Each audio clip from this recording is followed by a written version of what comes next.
तू फक्त निमित्त आहे. मग अर्जुन म्हणाला असं कसं काय म्हणता भगवंता तुम्ही? त्याला अगोदरच मारले, तिथं समोर आहेत. अरे तू फक्त निमित्त आहे ह्या युद्धाचा, मी त्याला अगोदरच मारलेला आहे, मी भगवंत आहे. त्याचा विश्वास बसेना. कुणाचा? अगोदरच मारले ह्या गोष्टीवरती अर्जुनाचा विश्वास बसेना. त्यावेळेला श्रीकृष्णाने, भगवंतानी अर्जुनाला कुरुक्षेत्रावरती विराट रूप दाखवलं. तू काय समजतो मला स्वतःला? तुम्हाला काय समजतो?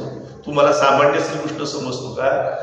मी देवादी देव आहे. सगळ्याच्या जीवनाचा, जगण्याचा, मरण्याचं कारण मी आहे. मग श्रीकृष्णाने प्रचंड मोठं विराट रूप दर्शन श्रीकृष्णाला दाखवलं. श्रीकृष्णाने अर्जुनाला दाखवलं. मग अर्जुन त्यावेळेला आपल्यासारखाच सामान्य होता, पण अर्जुनाला सुद्धा श्रीकृष्णाचं रूप दिसणं शक्य नव्हतं. कारण का? आपल्यासारखा अर्जुन सामान्य असल्यामुळे ते दिव्य रूप, देवाचं तेज पाहणं शक्य आहे का सामान्य नजरेला? देवाचं तेज आपल्याला पाहणं शक्य नाही. म्हणून अर्जुनाला सुद्धा दिव्य दृष्टी देऊ केली, दिव्य दृष्टी दिली श्रीकृष्णाने. आणि त्या दिव्य दृष्टीनं अर्जुनानं श्रीकृष्णाचं रूप पाहिलं. प्रचंड मोठं रूप, पृथ्वीपासून आसमंतापर्यंत प्रचंड अवाढव्य स्वरूप, विराट स्वरूप श्रीकृष्णाचं अर्जुनाने पाहिलं. आणि मग अर्जुनाला प्रचिती आली, श्रीकृष्ण हे परम भगवान आहेत. मग आता तुम्ही सांगेल तसं मी आहे. आणि मग तिथून पुढं युद्ध झालं. त्यामध्ये युद्धामध्ये कौरव हरले आणि पांडव जरी जिंकले असले तरी पांडवांचे अतोनात नुकसान झालेले आहे. या महाभारतातून किंवा गीतेमधून संदेश असा येतो की ज्या काय गोष्टी तुम्ही म्हणता मी करतो असं नसून भगवंतच आपल्याकडून करून घेत असतात. आपण, आपला आत्मा सुद्धा त्या परमात्म्याचाच भाग आहे. आपला आत्मा त्या परमात्म्याचाच भाग आहे. तो परमात्म्याचा भाग असल्या कारणानं आपण भगवंताची जशी इच्छा आहे त्या इच्छेनुसार भगवंताचे अपेक्षा ज्या आहेत, आपण चांगलं वागावं, देवाचं स्मरण करावं, अशा पद्धतीनं आपलं वर्तन अपेक्षित आहे. एक माणूस होता की सकाळी उठल्यापासून सकाळी दिवसभराची कामं करायचा, पण देवाकडे येत नसायचा, देवाला नमस्कार करत नसायचा. ऑफिसला जाताना सुद्धा डबा घ्यायचा, जायचा, घरात भिंतीवरती देवाचा फोटो होता, त्या देवाच्या फोटोला नमस्कारच करत नसायचा. भगवंताला काय वाटायचं, तो गडबडीत आहे, ऑफिसला चाललाय, घाई गडबडीत आहे, मला तो नमस्कार करत नाही. बरं असू दे. दुपारी ऑफिसमध्ये गेल्यानंतर तिथं ऑफिसमध्ये फोटो होता, पण तिथं पण त्या कामाच्या घाईत त्याचा ऑफिसमधल्या फोटोलाही भगवंताकडे लक्ष जात नाही त्या माणसाचं.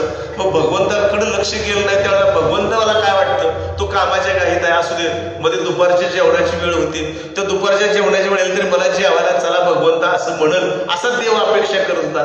तो ज्या टेबलवरती काम करतोय त्याच्याच पाठीमागं भगवंताची तस्वीर होती, फोटो होता. त्या फोटोतला भगवंत अपेक्षा करत होता की मला आता तरी नमस्कार करेल, मला आता तरी देवा जेवायला चला असं म्हणेल. पण तो काय नमस्कार करत नाही.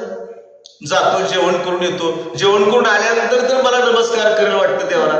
ह्या कामाच्या राड्यात हा काय देवाला नमस्कार करत नाही. संध्याकाळी 5-5:30 ऑफिस सुटतं, आता जाताना तर मला नमस्कार करेल, दार लावताना, ऑफिसचं दार लावताना माझ्याकडे एकदा बघल, नजर टाकल आणि मला हात जोडल. पण त्यावेळेला मी तो गडबडीत काय करतो, घराला जायच्या ओढीनं जातो, घरी जाता काय बाजारात घेऊन जातो. घरी गेल्यानंतर घरामध्ये अजून फोटो आहे, ते घरी गेल्यानंतर तो तिथं फ्रेश होतो आणि भगवंताकडे पाहतच नाही. पत्नी त्याला पाणी देते, चहा देते, संध्याकाळची वेळ देते, जेवायच्या अगोदर, संध्याकाळच्या अगोदर आता तर माझ्याकडे बघल, ही दिवस बघितलं नाही त्याला काम असल्या कारणानं, आता तर बघल माझ्याकडे. जेवण स्वयंपाक तयार होतो तोपर्यंत तो टीव्ही बघतो, टीव्हीत मग्न होतो, 1-2 तास टीव्ही बघतो.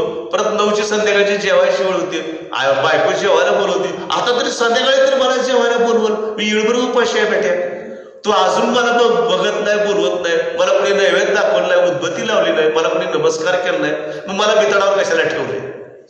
देवाला वाटतं असं. तो संध्याकाळचं जेवण पण करतो, जेवण केल्यानंतर झोपायला जायच्या अगोदर एकदा तरी माझ्याकडे बघल हा, तर तो त्यावेळेला मी बघत नाही. बर भगवंत म्हणतो, सगळ्याला गुड नाईट म्हणतो झोपताना, सगळे व्यवस्थित झोपा, सगळ्याला गुड नाईट म्हणतो, सगळ्या दारा खिडक्या कुलपं सगळी लावतो आणि झोपतो. झोपताना तरी भगवंताचं नाव घेऊन म्हणतो, जाऊ दे कंटाळा असेल, झोपताना ते भगवंताचं नाव घेऊन वाटतं. मग भगवंताचं नाव कंटाळा दिवसभर कामाला वापीच्या कामाला, हे देवा म्हणतो, बेडवरती पडतो झोपी जातो. तेवढे हे देवा नाव घेतो. तेवढं नाव घेतलेलं देवाला बरं वाटतं. तेवढं नाव घेतलेलं देवाला बरं वाटतं. का? मग देवानं काय केलंय सांगतो, माणसाला सगळी सुख दिली. कुठली कुठली सुख दिली? सगळी. बाकीच्या प्राण्याची तुलना करतात. साधं उदाहरण घ्या, कुत्रं आणि माणूस किंवा गाय बैल, दारातलं गाय बैल आणि माणूस, त्या सगळ्यापेक्षा प्राण्यापेक्षा माणसाला जास्त सुख आहे का नाही? जनावराला थंड वाजल्यावर कोण त्याला पांघरून घालतं का? कुत्र्याला थंडी वाजल्यावर कोण पांघरून घालतं का? घालत नाही. त्याला भूक लागल्यावर कोण वेळेला देतं का? तहान लागल्यावर कोण वेळेला पाणी देतं का जनावराला? नाही. पण आपण उन्हाळ्याचं असेल तर फ्रीज मधलं पाणी पितो, उकडायला लागलं की पंखा लावतो, एसी लावतो, हातराला पांघरायला व्यवस्थित खातो, व्यवस्थित वेगळं खातो. म्हणजे ही सुख कुणाला जास्त आहे? माणसाला. सौंदर्य सगळ्या प्राण्यापेक्षा मनुष्य प्राणी माणूस दिसायला चांगला आहे, नटतो, अजून त्यात चांगलं दिसावं नटतो. अजून सौंदर्य बी दिलं माणसाला देवानं, सुख दिलं, सौंदर्य दिलं. अजून प्राण्यापेक्षा माणसाला काय दिलं जास्त? आगाव बुद्धी दिली. बुद्धी बी दिली देवानं. बुद्धीच्या जोरावर माणूस पैसे कमवायला लागला, चंद्रावर चालला माणूस. सगळं दिलं. त्या देण्याबरोबर सौंदर्य दिलं, बुद्धी दिली, ताकद दिली. ताकद माणसा इतका ताकदवान दुसरा प्राणी कोण नाही. आता बंदूकगोळी निर्माण केली, लांबच्या माणसाला सुद्धा, प्राण्याला सुद्धा माणूस मारू शकतोय. मग सगळ्यात ताकदवान कोण झाला? माणूस झाला. सगळ्या गोष्टी माणसाला भगवंताने दान दिल्या. पण ह्या सगळ्या गोष्टी बरोबर प्राण्यापेक्षा माणसाला एक गोष्ट भगवंताने देऊ केली. ती कुठली? बेचैनी, चिंता, काळजी. किती बी सुखी असा तुम्ही, किती बी सुखी असला, त्या सुखाबरोबर तुम्हाला बेचैनी, चिंता, काळजी देवाने ही एक देणगी दिली. का ती देणगी दिली देवानं? ही सगळ्या अगोदरच्या देणग्या दिल्या. माणूस दिलेल्या देणग्यात मशगूल झाला, देवाला विसरून गेला. मग देवानं आयडिया केली, ह्यांना ही आता असं नाव घेत नाही ती माझं, ह्या माणसाला चिंता एक गिफ्ट देतो, मला भेट देतो, चिंता. मग ती चिंता ही नावाची देणगी दिली. मग त्यामुळे काय झालं? हंतुरणावर पडल्यानं, अगाय ग देवा, पांडुरंगा लय दुखायला, ठेस लागली, हे देवा म्हणतो आपण. म्हणजे सुखात कोण देवाचं नाव घेतं का? नाही. दुःखात नाव घेतं. दुःख बी दिले देवानं. ह्या सगळ्या सुखाबरोबर दुःख दिलं.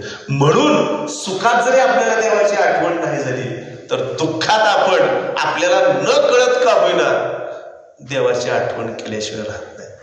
आपल्या लेकरा बाळा सुद्धा, लेकरा बाळा दुःखात असू द्या, आपण सुखात असताना देवाचं नाव कमी घेतो. आणि दुःखाचं, एखाद्या आपल्या लेकरू आजारी पडलं, त्याला सलाईन लावले, पुरीचं समजा होऊ नये, पण पुरीचं जमलेलं लग्न मोडलं, लग्नात सासरी तिला त्रास होतोय, ही कसली चिंता झाली आई बाप्पाला? झाली का नाही चिंता? देवा माझ्या पुरीचं नीट होते, देवा जावाई चांगला मिळवते. तुम्हाला दुःख दिल्याशिवाय तुम्ही त्याची चिंता, काळजी करत नाही, त्याचं नाव घेत नाही. म्हणून सुखाबरोबर भगवंताने काय केलं? माणसाला थोडं दुःख दिलं. सुखात आपल्याला आठवत नाही. आपण अगदी आनंदात असल्यानंतर भगवंताचं नाव आठवतंय का कुणाला? आठवत नाही. आपण कुठं सहलीला गेलो, समजा फिरायला गेलो, कुठं फिरायला, सुंदर असं नावेतनं फिरतोय, बोटीतनं फिरतोय, आनंद करतो, आनंदानं जीवन जगतोय, तशा हसून खेळून गप्पा गाणी गोष्टी सगळं चालू आहे, त्यावेळेला भगवंताचं नाव आपल्या मुखात येईल का? नाही. म्हणजे आनंदाच्या क्षणात आपण भगवंताला विसरतोय. म्हणून भगवंताने आनंदाबरोबर दुसरी एक देणगी दिली माणसाला, ती म्हणजे दुःख. मग ह्या दुःखापासून माणूस सुटत नाही, दुःखापासून माणूस सुटत नाही. मग ह्या दुःखावरती एकच इलाज. काय इलाज आहे? त्याच नाव घेणे. कुणाचं? भगवंताचं. बसता उठता, झोपल्यानंतर, आता वय जास्त आहे, म्हाताऱ्या माणसाचं वय जास्त आहे, समजा बसू वाटलं, कंबर दुखायली बसून बसून, आडवं झालं, झोपून सुद्धा त्याचं नाव मुखात घेत राहा. हळूहळू मनातल्या मनात घेत जा. जय जय राम कृष्ण हरी, जय जय राम कृष्ण हरी, जय जय राम कृष्ण हरी. ज्या वेळेला तुम्ही दुसरं काय करत नाही त्यावेळेला फक्त आणि फक्त त्याचंच नाव घेत राहा.